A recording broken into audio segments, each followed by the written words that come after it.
You spend roughly 1/3 of your life in this state, eyes closed, body still, completely unaware of everything around you. From the outside, nothing seems to be happening, but inside your skull, something extraordinary is underway. Your brain does not go quiet when you sleep. It shifts into a completely different mode of operation, one that scientists spent decades trying to understand. Imagine you could watch your own brain in real time. Tonight, while you sleep, for the first few minutes your brainwaves slow, your body temperature drops slightly, you feel yourself drifting. Then something shifts, the brain enters a rhythm that will repeat in cycles 4 to 6 times before morning, and each cycle contains something different. What you're about to see is not what most people imagine happens during sleep. It's far more structured, far more active, and far more important than simply resting until morning. So what exactly is happening inside your brain right now, while you sleep?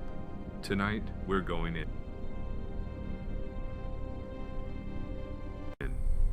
Sleep is not one single state, it's a structured sequence of stages, and your brain moves through them in a precise repeating order every night.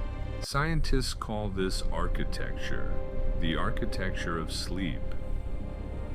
Every night you complete roughly 4 to 6 sleep cycles. Each cycle lasts about 90 minutes, and each cycle contains 4 distinct stages. 3 stages of NREM sleep, followed by 1 stage of REM sleep. Stage 1 is the lightest stage of sleep, the gateway between wakefulness and sleep. Your brain produces slower waves called theta waves. Muscles begin to relax. You may experience a sudden jolt, a hypnic jerk, as your nervous system interprets the drop in muscle tension as falling. This stage typically lasts only 5 to 10 minutes. A single noise can pull you back to full wakefulness instantly.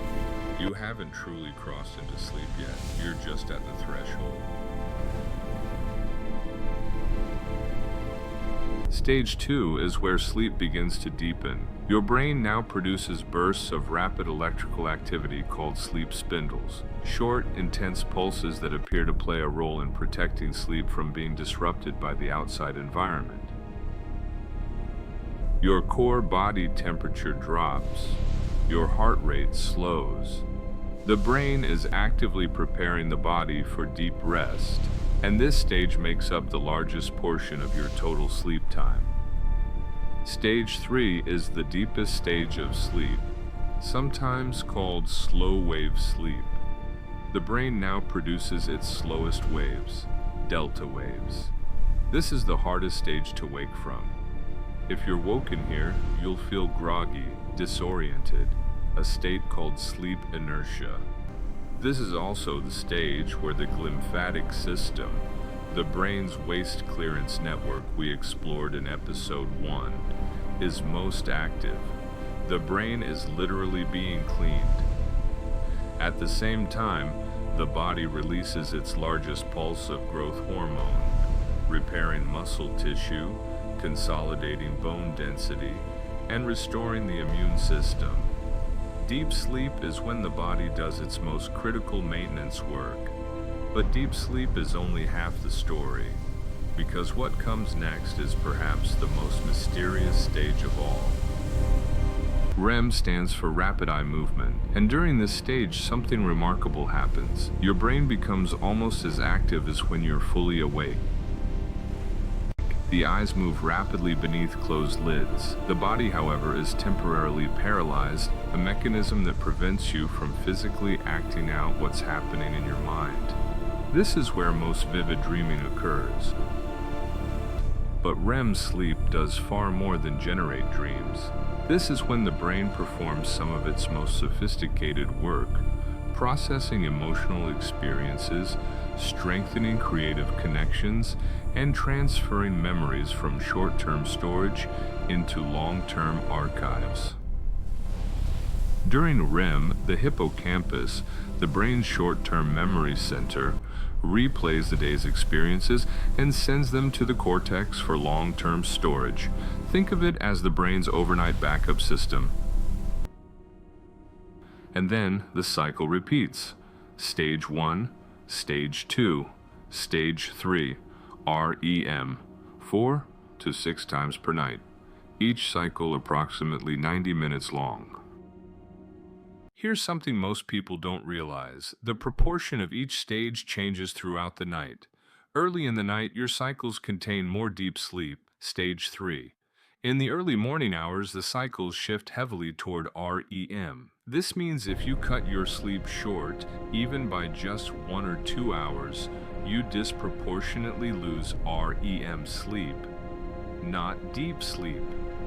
REM, the stage responsible for emotional regulation, memory consolidation, and creative thinking.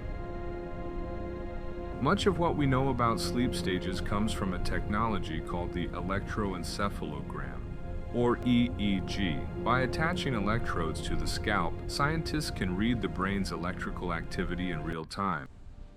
It was EEG research in the 1950s that first revealed sleep is not a single uniform state, but a dynamic, structured sequence of stages. This discovery fundamentally changed how we understand the brain. Sleep researcher Matthew Walker and his team at UC Berkeley have shown that people who are deprived of REM sleep specifically show significantly impaired emotional regulation the following day, becoming more reactive, less able to manage stress, and more prone to anxiety. In one study, participants allowed to complete full sleep cycles showed markedly better performance on creative problem-solving tasks compared to those whose REM sleep was interrupted, even when total sleep time was the same. Across dozens of studies, the pattern is consistent. It is not just the quantity of sleep that determines how the brain performs.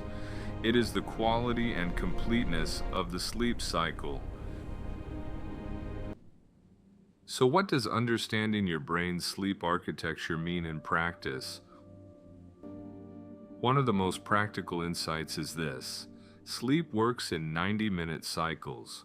Waking up mid-cycle, especially mid-deep sleep, is why you sometimes feel more groggy after 8 hours than after 7.5. Timing matters, not just duration.